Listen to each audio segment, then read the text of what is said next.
I wanted to start by asking you about the problems that you're trying to answer in your research.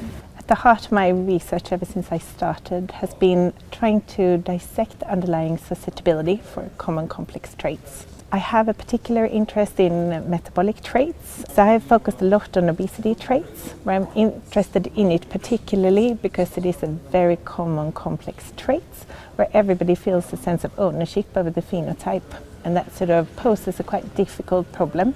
Could you just explain for me what you mean by a metabolic trait and how that is linked to problems like obesity? So a metabolic trait is a trait where you have a disturbance of the body's capacity to modulate the energy balance in the body, the homeostasis that controls the energy levels within a person. If you get imbalance in your energy homeostasis in the body, you will often have obesity as a consequence of that. Why is it a complex trait? It's a complex trait because it is caused by several different environmental factors, and we know that there is a whole range of genetic factors influencing the traits and causing different people to be different in their susceptibility to the traits. What methods do you use to probe these disorders? We started out deploying linkage analyses, looking at large family trees and looking for co-inheritance of markers with the traits. Because the technology sort of propelled forward, we were able to do genetic association analyses where you look for allele frequency or marker frequency differences in people that are obese versus people that are not. We have managed to come up with even more novel technology where we can screen these variants throughout the entire genome and do something called genome-wide association studies. And my group is working with various statistical genetics sort of approaches to solve these questions. Can you give me a sense of why these are difficult things to do? There is a lot of factors that will influence the trait, and that causes the trait often to be heterogeneous.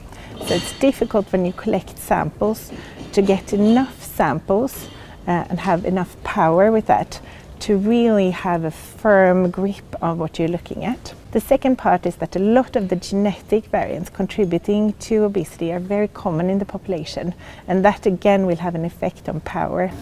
What does the output of your research look like? So in the first instance, I feel that my research has impacted other researchers, maybe inspired researchers that are more theoretical than myself to come up with novel technologies.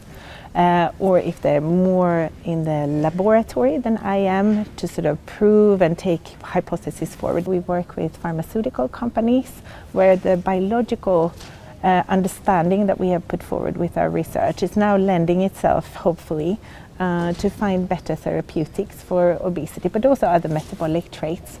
And lastly, I think importantly, we learn for people in the clinics as well, where we before looked at one trait at a time in a very isolated structure, which is what people often do in the clinic. Today we have a much wider scope of what we're looking at, and I feel it's really powerful, and that will be something that we see more of in the future as well. What's been your biggest Eureka moment in science so far? When we did the first genome-wide association study, 2007, here in Oxford, after working almost a year on QCing data and setting up pipelines to analyze it. And we had worked in a field that was plagued by inconsistent findings for genetic associations, and we weren't certain how the genome-wide association scans would really pan out. And I did it together with Jeff Barrett and Nick Timson, and we were working together and we saw this plot, and there were really screamingly robust findings, and I actually really started to cry. I got so excited. What one problem would you really like to solve over the next few years?